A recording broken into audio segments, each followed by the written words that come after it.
नमस्कार, आप देख रहे हैं एमपी तक और मैं हूं आपके साथ आकांक्षा ठाकुर। शंकराचार्य स्वामी अभिमुक्तेश्वरानंद सरस्वती महाराज और सरकार के बीच का जो विवाद है वो थमता दिखाई नहीं दे रहा है। पहले उनके ऊपर एफआईआर के आदेश दिए गए, वहीं लगातार कई आरोप जो हैं वो शंकराचार्य स्वामी अभिमुक्तेश्वरानंद सरस्वती महाराज के ऊपर लगते हुए दिखाई दे रहे हैं। जहां एक तरफ आरोपों की झड़ी लग रही है, वहीं आपको बता दें कि उनके समर्थन में भी कई संत, कई साधु, कई साध्वी जो है वो सामने आ रहे हैं। और ऐसे ही हम आज बात करने वाले हैं साध्वी लक्ष्मी मणि शास्त्री जी से, जिन्होंने खुद सामने आकर इस पूरे मामले पर और जो आरोप उनके ऊपर लग रहे हैं शंकराचार्य के ऊपर, उसको लेकर मुखरता से अपनी बात रखी है। शंकराचार्य स्वामी अभिमुक्तेश्वरानंद सरस्वती महाराज का समर्थन भी किया है। सीधे उन्हीं से हम बातचीत करेंगे। साध्वी लक्ष्मी मणि जी, आपका बहुत बहुत स्वागत है एमपी तक पर। जी धन्यवाद। जी, सबसे पहले तो मैं आपकी प्रतिक्रिया ही जानना चाहूंगी। जो ये तमाम आरोप लगे हैं, एफआईआर के आदेश दे दिए गए हैं, बच्चियों से लड़कों के खिलाफ यौन शोषण के आरोप लगे हैं, पॉक्सको एक्ट में जो है एफआईआर दर्ज करने के आदेश कोर्ट के द्वारा, एडीजे कोर्ट प्रयागराज के द्वारा दिए गए हैं।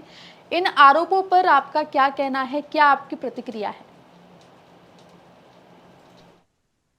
देखिए आकांक्षा जी, सबसे पहले तो मैं आपको ये बताना चाहूंगी कि ये जो परंपरा है, शंकराचार्य परंपरा, ये 2500 वर्ष पुरानी परंपरा है। और इस परंपरा की पवित्रता में कहीं भी संदेह किसी को नहीं होना चाहिए। आ, मैं समझती हूँ कि हमारे गुरुदेव भगवान ब्रह्मलीन ज्योतिष पीठाधीश्वर एवं द्वारका शारदा पीठाधीश्वर जगतगुरु शंकराचार्य जी महाराज, जो हमारे गुरुदेव थे, वो त्रिकालदर्शी थे। उन्हें केवल उन्होंने अपने जीवन में दो को ही संन्यास दिया, जिन्हें उन्हें अपना उत्तराधिकारी बनाना था। तो हमारे गुरुजी उनको संन्यास देते ही नहीं अगर उनके में ऐसी कोई गड़बड़ी होती तो। एक दूसरा, भारतवर्ष हमारा देश जो है, यह त्याग प्रधान देश है। इस देश इस देश के गृहस्थ भी इतने त्यागी हुए हैं। जैसे हम करदम ऋषि की बात आपको बताएं तो करदम ऋषि का विवाह देवहूति जी के साथ हुआ, पुराणों में कथा आती है। तो हजारों वर्ष तक वो लोग बड़ी पवित्रता से रहे विवाह के बाद भी। तो मैं इसलिए केवल कहना चाहती हूँ कि जिस देश के गृहस्थ भी इतनी पवित्रता से रहे हैं, उस देश में गृहस्थ से फिर ब्रह्मचारी, वानप्रस्थी और सबसे ऊपर सन्यास होता है। सबसे अंतिम दीक्षा सन्यासी दीक्षा होती है। सबसे सर्वोच्च आश्रम सन्यास आश्रम है। और सन्यासी में भी सन्यासियों के गुरु जगत गुरु शंकराचार्य जी महाराज। तो जगत गुरु शंकराचार्य जी महाराज के ऊपर जो ये लगाए गए आरोप हैं, ये पूर्णतः मेरी समझ से निराधार है। इसमें कोई भी तथ्य नहीं है। और मुझे ऐसा लगता है कि जब पूरी जांच प्रक्रिया पूरी होगी तो सारे जो जितने भी आरोप लगे हैं वो निराधार साबित होंगे, ऐसा मुझे लगता है। जी बिल्कुल। जांच प्रक्रिया अभी जो है वो प्रशासन करेगा, लेकिन इसमें कई सारे सवाल हैं। सवाल ये भी आ रहा है कि क्या सरकार जो है वो एक तरीके से टारगेट कर रही है शंकराचार्य विमुक्तेश्वरानंद सरस्वती महाराज को। आखिर क्या वजह आपको लग रही है इस तरीके से उनको लेकर माघ मेले से जो विवाद शुरू हुआ वो बढ़ता ही जा रहा है? इसमें तो आशुतोष ब्रह्मचारी सामने आए हैं। सरकार का कोई रोल तो मेरे समझ में आता नहीं है। आशुतोष जी किस उद्देश्य से ऐसा एक्ट लगाए हैं उनके ऊपर, ये तो उनके मानसिकता। और मैं समझती हूँ आकांक्षा जी कि जिसकी विचारधारा जैसी होती है उसकी सोच भी वैसी ही होती है। उच्च विचारधारा के लोग ऊंची ही सोच रखते हैं, और जो निम्न विचारधारा के लोग हैं वो छोटी सोच रखते हैं। ऐसा आरोप लगाने की पहले सोचना चाहिए 10 बार कि हम यह सनातन पर आघात कर रहे हैं।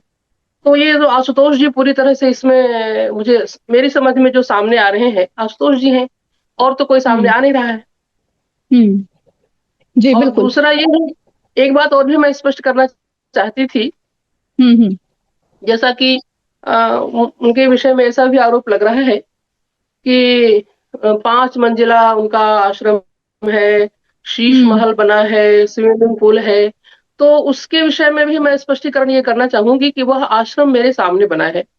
सन 96 में वो बन करके तैयार हुआ। पूज्य महाराज श्री हमारे गुरुदेव भगवान जो थे उनके लिए बना था वो आश्रम। और जो शीश महल की बात है वो तो 2019 में जब अर्ध कुंभ लगा था प्रयागराज में, तो उस समय महाराज श्री की तबीयत बहुत खराब हो गई थी। तो गुरु जी को यहाँ बीएचयू में भर्ती कराया गया था। मुझे याद है कि माननीय योगी जी भी उस समय महाराज श्री का स्वास्थ्य जानने के लिए टेलीफोन किए थे। और उस समय वो गुरु जी के लिए आईसीयू बनाया गया था।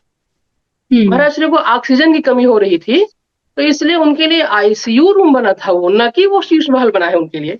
और जहां तक उसकी बात है स्विमिंग पूल की, तो वो महाराज श्री को चलने में असुविधा होती थी। महाराज श्री की उम्र उस समय 98-97 साल की थी। तो ऐसी स्थिति में उनको चलने में असुविधा थी। आप सब जानते हैं कि महाराज श्री व्हील चेयर में चलते थे जी। तो एक्सरसाइज नहीं हो पाता था उनका। तो डॉक्टरों ने कहा था कि आप पानी में शरीर हल्का हो जाता है, तो थोड़ा सा आप पानी में चल लिया करेंगे तो ठीक है। उनके लिए बनाया गया था, अब तो उसका कोई उपयोग ही नहीं है। जी। और जी, तमाम चीजें आप बता रही हैं वो ब्रह्मलीन स्वामी स्वरूपानंद सरस्वती महाराज के लिए बनाया गया था, ये आपका कहना है, जो दावा किया जा रहा है आशुतोष ब्रह्मचारी के द्वारा या दूसरों के द्वारा? जी, वो गुरु जी के लिए बना था। अब चूंकि महाराज श्री के उत्तराधिकारी वो हैं, तो जो चीज गुरु जी के लिए बनी थी। अच्छा, ये स्विमिंग पूल तो महाराज जी के हर आश्रम में बना हुआ है। आप ज्योतेश्वर आश्रम गुरु जी का है, जो मध्य प्रदेश में है, कभी आप गए होंगे तो आप देखे होंगे कि वहां भी महाराज जी के लिए तैरने के लिए स्विमिंग पूल बना हुआ था। और जब हम लोगों के आश्रम में महाराज जी सागल घाट महिला आश्रम जाते थे, तो वहां नर्मदा जी किनारा है, वहां महाराज श्री का 1 घंटे का तैरने का रोज प्रोग्राम रहता था और चलने का। तो वो उनके एक्सरसाइज की दृष्टि से बनाया गया था, उसमें कोई वैसा नहीं है। और जहां तक वर्तमान महाराज जी के ऊपर जो आरोप लग रहे हैं, वो वर्तमान महाराज जी को तो हम लोग सन 82 में 82 में जब धर्म सम्राट स्वामी श्री करपात्री जी महाराज का शरीर पूरा हुआ था, ब्रह्मलीन हुए थे महाराज जी, तो उनकी षोडशी में हम लोग बहुत छोटे छोटे थे, काशी के अंचल के ही रहने वाले हम लोग हैं। तो अपने पूज्य पिताजी के साथ हम लोग महाराज श्री के षोडशी में गए थे, स्वामी करपात्री जी महाराज के।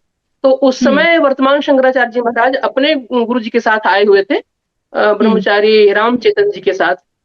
तो उनको तब से हम लोग जानते हैं कि वो पढ़ने में बहुत तेज तर्रार थे, और उनका अध्ययन काशी में हुआ, बहुत अच्छे ढंग से अध्ययन किया उन्होंने, और गुरु सेवा खूब किया उन्होंने। महाराज श्री की खूब सेवा किया, बड़े समर्पित शिष्य रहे हैं महाराज श्री के। उनके पहले के भी आप रिकॉर्ड देखेंगे तो पहले भी वो देश के हर समस्याओं के लिए आवाज उठाने का उनका स्वभाव है। जैसे जब गंगा प्रदूषित हो रही थी, तो गंगा के प्रदूषण में प्रदूषण मुक्त करने के लिए स्वामी जी का बहुत बड़ा योगदान था। परम पूज्य महाराज श्री के साथ रह करके उन्होंने गंगा को प्रदूषण मुक्त करने के लिए बहुत से आंदोलन किए। हम लोग भी गए थे, जंतर मंतर पर एक कार्यक्रम था, उस समय कांग्रेस गवर्नमेंट हुआ करती थी, तो उस समय हम लोग गए थे, एक कार्यक्रम हुआ था। फिर गंगा को राष्ट्र नदी घोषित कराया पूज्य महाराज श्री ने, हमारे गुरुदेव भगवान ने। स्वामी जी का बहुत बड़ा सहयोग था उसमें। दूसरा, राम जन्मभूमि का जो मामला है, वो मेरे आंखों के सामने का है आकांक्षा जी, कि हमारे गुरुदेव ने इतना प्रयास किया, उसमें तो महाराज श्री का नाम ही नहीं लेते हैं लोग, आजकल के लोग। महाराज श्री वहां बाबरी मस्जिद थी, उसका बाबर वहां गया ही नहीं कभी। इसके लिए एक पुस्तक लिखवाए। किशोर कुणाल जी थे, बिहार में महाराज जी के शिष्य थे, कोई राज्य मंत्री का दर्जा भी था उनको नीतीश सरकार में। तो वो सब उसमें हमारा ये सब प्रसंग उठाने का अभिप्राय केवल इतना ही है कि मैं इस सब की साक्षी हूँ, और मुझे पता है कि इन्होंने कितना मेहनत किया है। तो समाज के लिए आवाज उठाना। अच्छा, आप गोरक्षा का मुद्दा उठाए हैं, वो भारत में गो हत्या बंद हो, ऐसा ऐसा भारत के हर नागरिक की इच्छा है, सब चाहते हैं।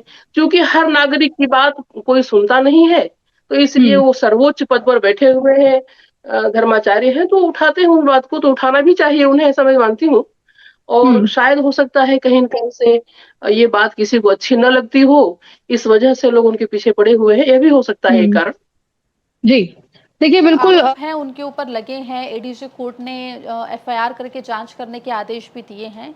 इसमें लगातार जो शंकराचार्य जी के द्वारा जो बयान सामने आ रहे हैं उसमें उन्होंने साफ तौर पे बोला है कि वो पुलिस की जो भी कार्रवाई होगी, जो भी जांच होगी उसमें सपोर्ट करेंगे, उस प्रोसीजर को फॉलो करेंगे। लेकिन इस बीच हाई कोर्ट भी जा रहे हैं अंतरिम जमानत के लिए। तो ये भी सवाल उठा रहा है कि जब आपको डर नहीं है कि जांच में कुछ साबित होगा, तो फिर हाई कोर्ट जाने की क्या जरूरत है? अब वो एक प्रक्रिया के अंतर्गत जाते होंगे। वो हम्म एक हर व्यक्ति अपनी प्रक्रिया के अंतर्गत तो आगे बढ़ता ही है, अपने उसमें हम्म जाते होंगे। मुझे वो बहुत पता नहीं है उस विषय में है। हम्म मैं तो वहां हूँ जी भी नहीं, अभी बनारस में दूसरी जगह आ गई हूँ। हम्म हम्म जी बिल्कुल। तो देखिए आगे हाई कोर्ट गए हैं अंतरिम जमानत के लिए, क्या होता है।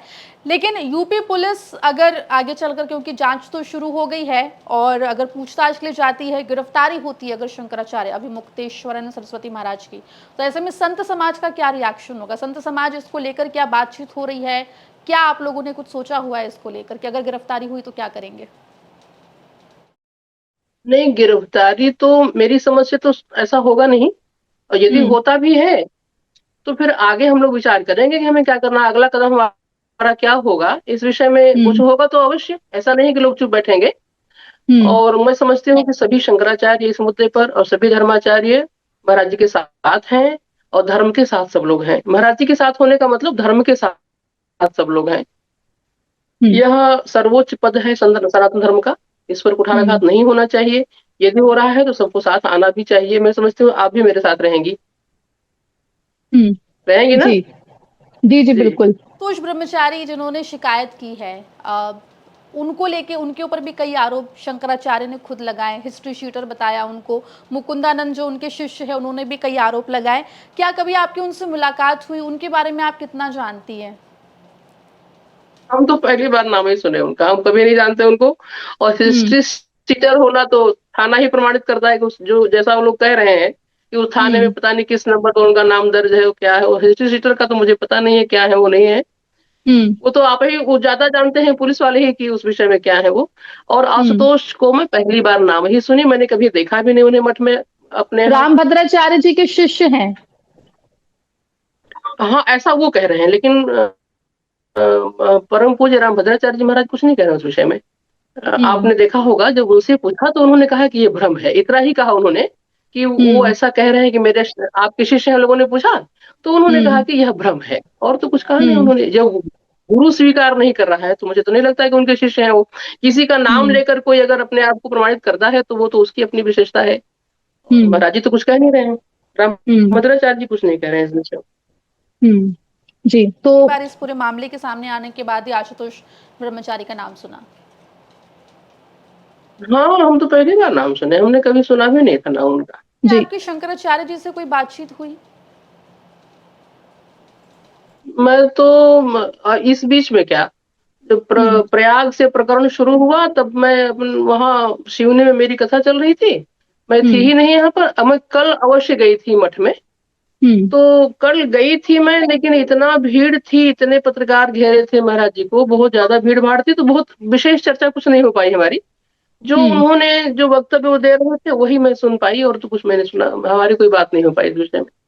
जी बिल्कुल, जैसा कि बिल्कुल। आपने बताया कि संत समाज जो है इस पूरे प्रकरण में शंकराचार्य जी के साथ है, और जो तमाम आरोप हैं उनको आप निराधार बता रही हैं। हाँ, ये तो है, जी, बहुत हमारे साथ है बहुत जी उनके। जी, जी बहुत बहुत जी शुक्रिया साध्वी लक्ष्मी मणि शास्त्री जी, आपका एमपी तक के साथ जुड़ने के लिए, और तमाम बातें जो हैं आपने बहुत स्पष्टता के साथ यहाँ पर हमारे दर्शकों तक पहुँचाई, उसके लिए बहुत बहुत शुक्रिया आपका।